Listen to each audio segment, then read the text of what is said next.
Kita selalu mengupayakan untuk bisa menanggulangi, mengatasi, memerangi dari illegal fishing itu.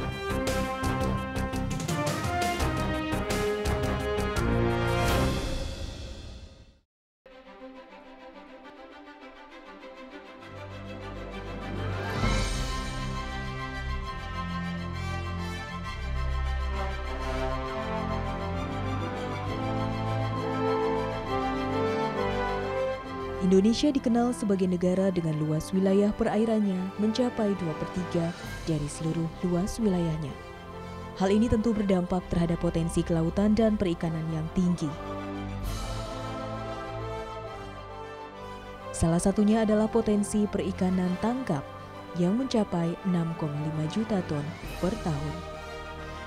Seiring dengan luas wilayah perairan, Indonesia berada di antara dua benua dan dua samudera, yang menyebabkan Indonesia berbatasan di laut dengan 10 negara tetangga, di antaranya Malaysia, Singapura, Vietnam, Filipina, Papua New Guinea, Timor Leste, India, Thailand, dan Australia. Hal ini tentunya sangat erat kaitannya dengan masalah penegakan kedaulatan dan hukum di laut, pengelolaan sumber daya alam, serta pengembangan ekonomi kelautan dan perikanan suatu negara.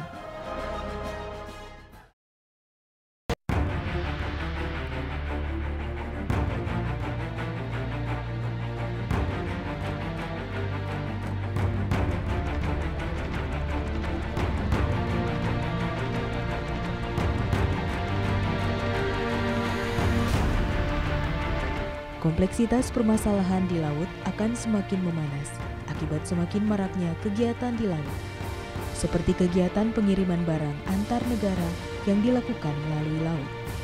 Ditambah lagi dengan isu-isu perbatasan, keamanan, dan kegiatan ekonomi, termasuk maraknya pencurian ikan atau illegal fishing yang dilakukan oleh kapal-kapal ikan asing dari negara-negara tetangga Indonesia.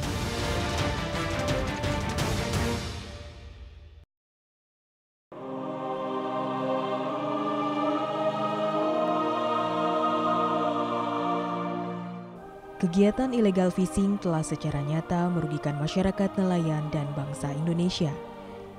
FAO sebagai lembaga perserikatan bangsa-bangsa yang menangani pangan dan pertanian pernah merilis data pada tahun 2001 bahwa kerugian yang dialami akibat illegal fishing di Indonesia mencapai 30 triliun rupiah setiap tahunnya.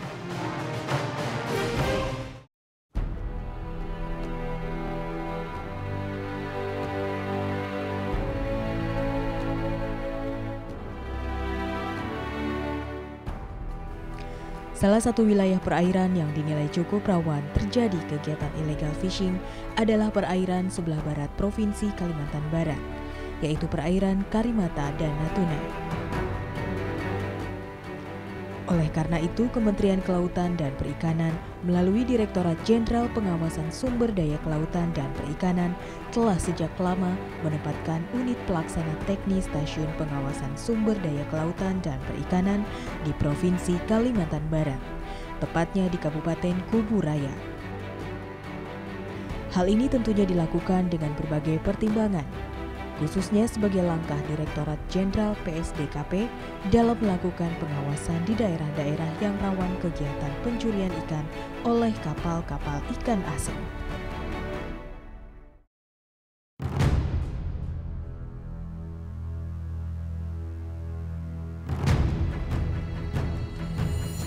Kegiatan illegal fishing di wilayah pengelolaan perikanan Negara Republik Indonesia atau WPPNRI telah menyebabkan kerugian yang besar, serta merupakan permasalahan serius yang harus dihadapi dan diselesaikan.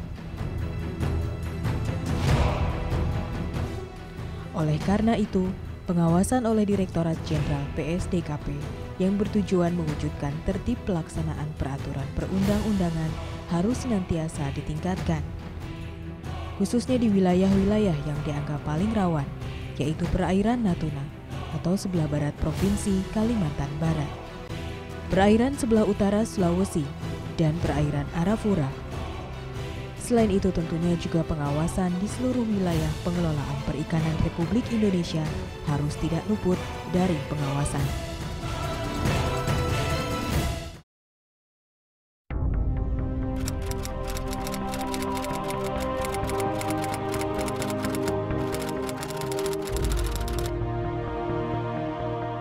sesuai dengan letak geostrategi dari negara kita, negara Indonesia ini yang banyak berbatasan dengan negara-negara tetangga, baik berbatasan laut maupun darat. Nah, untuk di Kalimantan Barat ini lengkap sekali, berbatasan langsung dengan beberapa negara tetangga.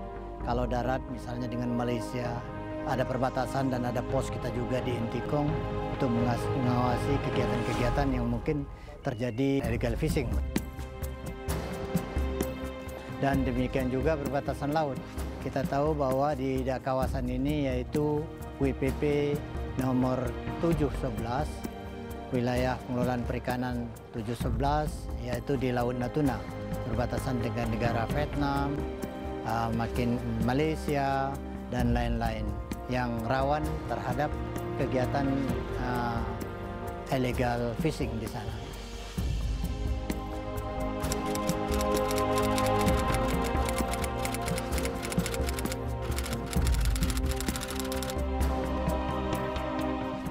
Perairan Natuna merupakan salah satu lumbung ikan di Indonesia dan juga sekaligus pintu gerbang kejadian illegal fishing yang dilakukan oleh negara-negara asing, kapal ikan asing yang akan masuk ke Indonesia.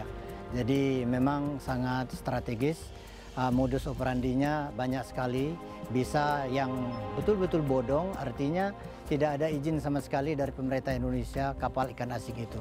Ada juga yang justru dia menangkap ikan dengan menggunakan bahan-bahan yang tidak ramah lingkungan. Potasium misalnya dengan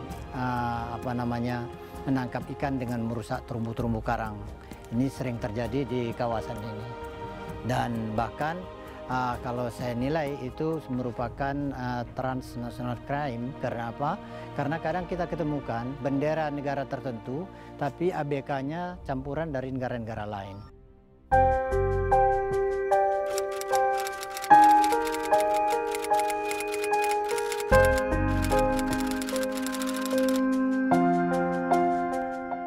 Kita selalu mengupayakan untuk bisa menanggulangi, mengatasi, memerangi dari illegal fishing itu dengan menggerakkan kapal-kapal pengawas yang kita miliki.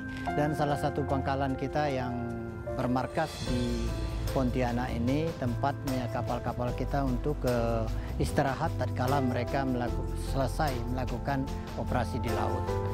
Demikian juga pos-pos di daerah, di perbatasan-perbatasan kita benahi untuk bisa membantu pelaksanaan dari kapal-kapal kita bisa menangkap illegal fishing di lapangan.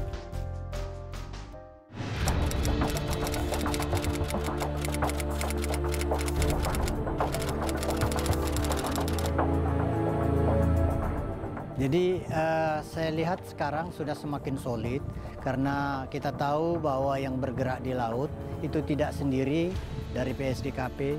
Ada di sana Angkatan Laut, ada juga Polri, dan demikian juga kita bisa kendalikan semua itu dari pusat maupun dari daerah.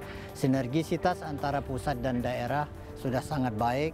Ada kepala dinas kelautan perikanan di daerah yang juga mempunyai PPNS untuk melakukan sampai dengan penyelidikan sesuai dengan kewenangan daerah itu sendiri. Dan bila mana di daerah ada kekurangan tenaga sumber daya manusia untuk melakukan penyidikan misalnya, kita bisa berikan bantuan dari pusat sekaligus. Hubungan dengan instansi lain sudah sangat solid, bahkan sampai dengan standar prosedur di lapangan sudah kita bentuk bersama polisi dan Angkatan Laut, sehingga anak-anak di lapangan tidak ada lagi keraguan-keraguan dalam melaksanakan tugas khusus untuk memberantas illegal fishing ini.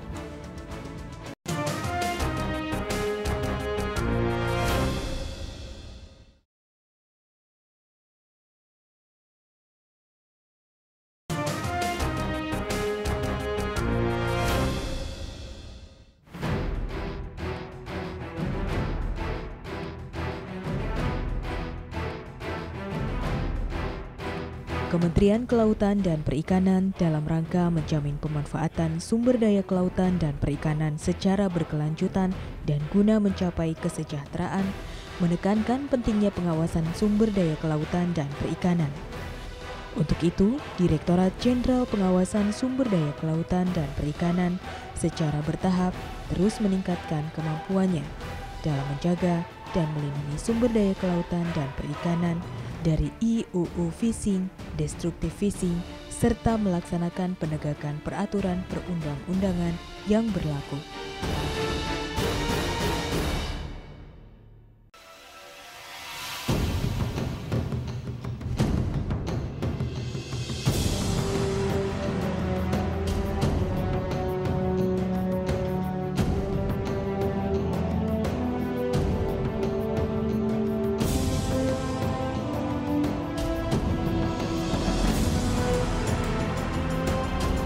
Kalimantan Barat ini ada pada posisi di daerah perbatasan kita dengan luar negeri. Dari sisi potensi itu sungguh luar biasa karena potensi yang ada baik dari perairan Kalbar sendiri sampai JTE itu sampai 1.583 ton ikan. Jadi potensi di Kalbar itu ada dua, kita perairan di perairan tangkap maupun dari budidaya. Dengan potensi yang demikian besar, pemanfaatannya yang rendah, itu sudah jelas mengundang hadirnya para pihak asing, dalam hal ini kapal-kapal ikan asing ini, untuk mengambil hasil tangkapan di tempat kita.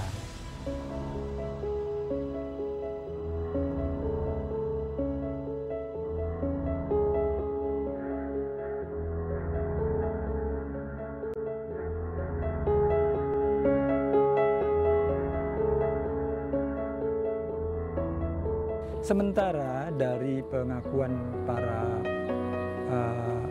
pelaku yang tertangkap mengatakan, salah satu statement yang dia sampaikan bahwa Laut Kalimantan Barat termasuk di JTE itu kosong, tidak ada kapalnya. Nah, sayang ikannya tidak dimanfaatkan, itu kacamata mereka. Inilah salah satu yang menjadi pemicu masuknya kegiatan illegal fishing.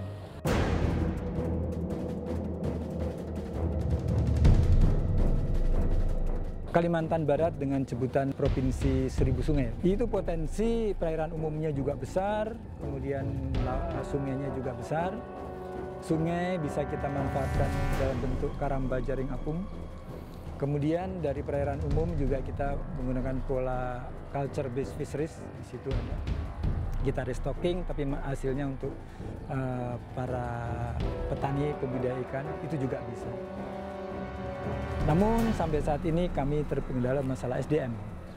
Nah, inilah yang jadi salah satu tantangan ya, SDM untuk pembudidaya, hadirnya, masuknya ikan-ikan dari negara jiran, dari Malaysia.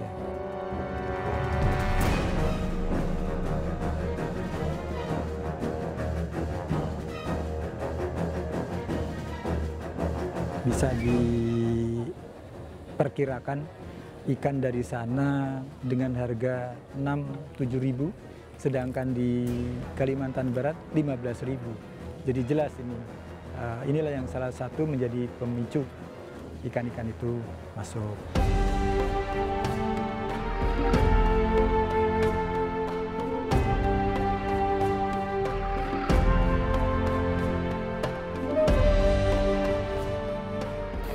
Pemerintah daerah dalam hari ini dari Provinsi Kalimantan Barat maupun Kabupaten Pesisir sangat berterima kasih kehadiran stasiun PSDKP di sini. Selain aktivitas penangkap operasi illegal fishing bagus, juga bisa ditunjukkan. Nah, di sini ada 164 kapal ikan asing yang tertangkap. Itu salah satu bukti bahwa kita tidak diam, kita bekerja.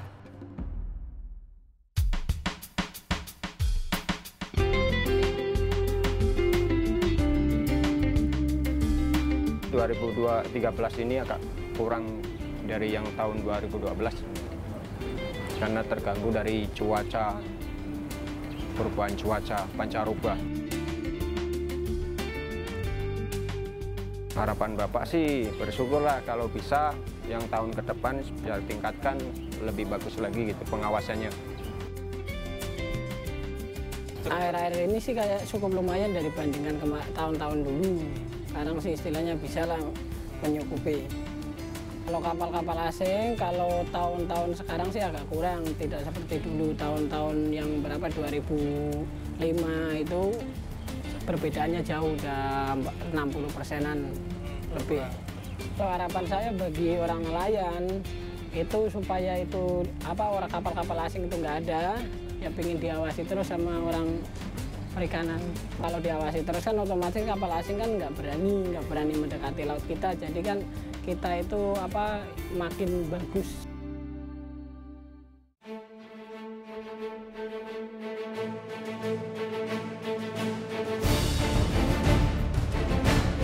Dengan adanya pengawasan sumber daya kelautan dan perikanan, maka diharapkan berkurangnya praktek perikanan ilegal yang terjadi di wilayah perairan Indonesia. Dengan keterlibatan masyarakat kelautan dan nelayan pesisir sebagai unit pelaksana teknis, pengawasan sumber daya kelautan menjadi lebih efektif dan efisien, sehingga tercapainya Indonesia yang bebas dari illegal fishing dan kegiatan yang merusak sumber daya kelautan dan perikanan. Dengan keberadaan Direktorat Jenderal PSDKP, hukum kelautan dan perikanan dapat terlaksana dengan baik. Mari jaga kelestarian sumber daya kelautan dan perikanan untuk kesejahteraan masyarakat kelautan dan perikanan.